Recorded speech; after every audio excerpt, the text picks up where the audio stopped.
Olá, Fragmentos para a Vida 2. Nós falamos no vídeo anterior sobre os opostos que se atraem. Hoje, a gente vai falar das semelhanças, que elas são muito significativas no casamento. Será que as pessoas realmente se casam por amor? Por que nós nos casamos com quem casamos? O que é que nos une para casar? Existe esperança em um casamento quando os parceiros são muito incompatíveis? Será verdade que os opostos se atraem mesmo? Bom, a gente vai ver nesse vídeo que as semelhanças são meio caminho andado para o casamento ser duradouro. E uma coisa eu posso enfatizar para você: uma vez casando com alguém que é muito incompatível com você, entenda, casou. Agora você precisa parar de tentar mudar. Se você já via isso antes, não é agora após o casamento que vai acontecer essa mudança repentina. Só Deus pode mudar, e Ele também, se quiser, se perceber que suas atitudes estão interferindo no relacionamento, Ele pode tentar mudar, mas você não pode forçar a barra. Você precisa amar, aceitar o outro como ele é, da forma como ele é, se quiserem fazer progresso nesse casamento. Um escritor chamado Charles de Santo, ele diz em seu livro O Amor e o Sexo Não Bastam, ele diz que o sucesso de um casamento depende muito mais da escolha do parceiro compatível do que de qualquer outra coisa que possa ocorrer no casamento. A escolha do parceiro, bem, atentamente, minuciosamente, é muito mais importante do que qualquer coisa que depois que se passou vai fazer. O pastor Cláudio Duarte, ele diz que quando nós vamos procurar emprego, nós temos que enviar currículo, né? Nesse currículo tem tudo sobre nós, nosso nome, endereço, profissão, experiências profissionais. E ele diz assim: por que então que nós vamos nos casar às escuras, sem conhecer bem o nosso parceiro? Não é? Os que querem casar precisam considerar muito bem, com cuidado, o ambiente que o outro vive.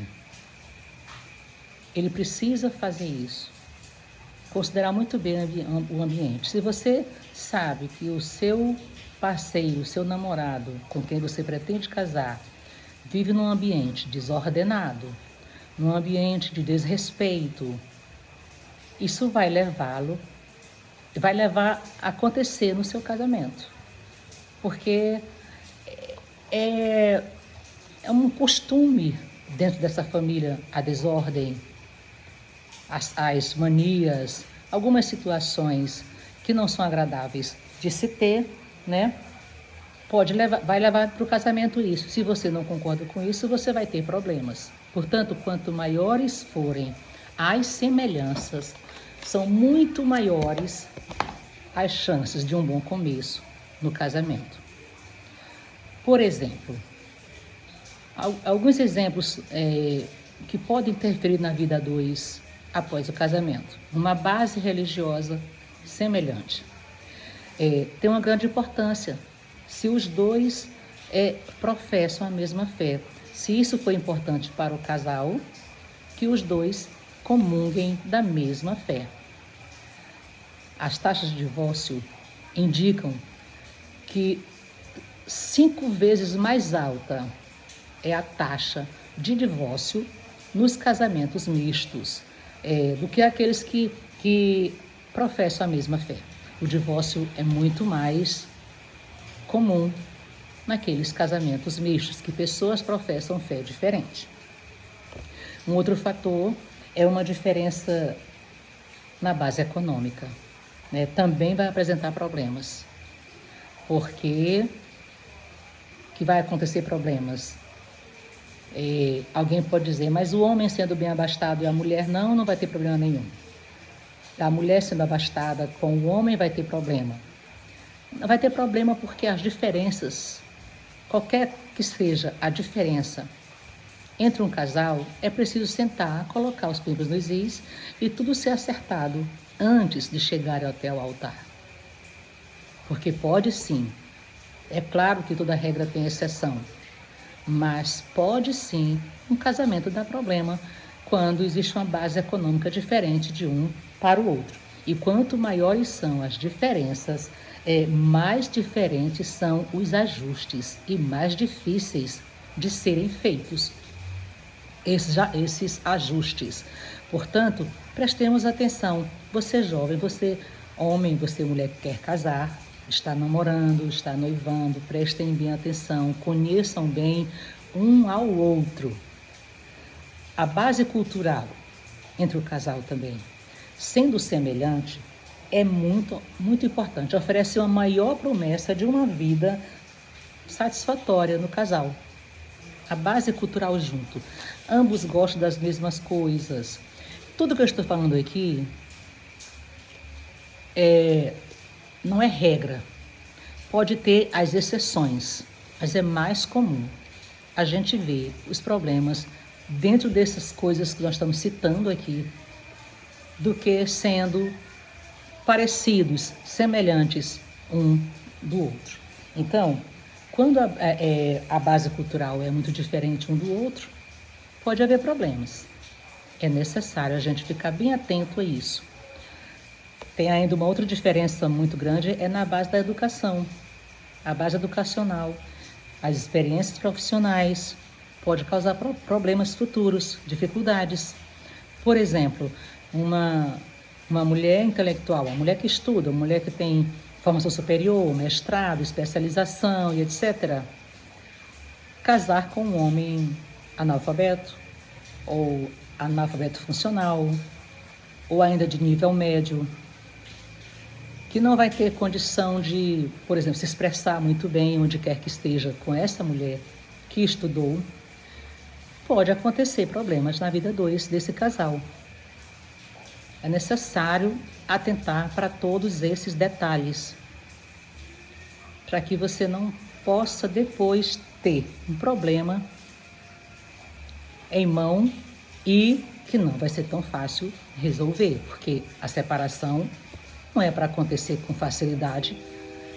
É preciso pensar bem, ponderar bem, ter muitos porquês para que você, como cristão, se separe. É preciso que haja uma coisa muito séria para o cristão se separar. O casamento, ele é feito para sempre. É para durar para sempre. Assim diz aquela fala, né? Lá na hora do sim. E por último, segundo John Dreschke, que é o autor que nós estamos estudando nesse momento com vocês, ele diz também que ainda existem outras semelhanças sociológicas importantes, né? Por exemplo, questão da idade. Muita gente acha que uma mulher de 20 com um homem de 50 não é problema. Pode acontecer problemas, sim, futuros.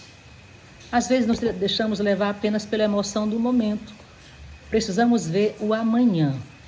Quando a Bíblia diz que o amanhã pertence a Deus, que não temos que nos preocupar com o amanhã, isso não quer dizer que eu tenho que fechar os olhos e não ver um futuro, porque eu não vou pensar que vou morrer amanhã, você não vai imaginar que vai morrer amanhã. Então, se você está constituindo um lar agora, a sua pretensão é que esse lar dure muitos e muitos anos. Então, segundo John Dreschke, as diferenças sociológicas como idade, por exemplo, e ainda como interesse na vida. Sim, porque às vezes um casal tem sonhos, um dos casais, vamos dizer que a mulher tem sonhos, objetivos, ela está atrás de objetivos, ela sonha galgar um certo posto, ela deseja crescer na vida. E às vezes o homem é o oposto disso, ou vice-versa. O homem também pode ser aquele homem ambicioso, no bom sentido, tá? Aquela ambição saudável que é de buscar mais, de querer mais, desde que dentro da honestidade, né? E a mulher não. não se importa muito, não se liga, não estuda, não vai buscar nada, não vai... Então, assim, essa falta de interesse na vida de um dos cônjuges pode causar problemas. Então, que tal? Como são vocês? São muito diferentes um do outro? O que é que mais se iguala em vocês? Curta o nosso vídeo, comente, compartilhe e até lá.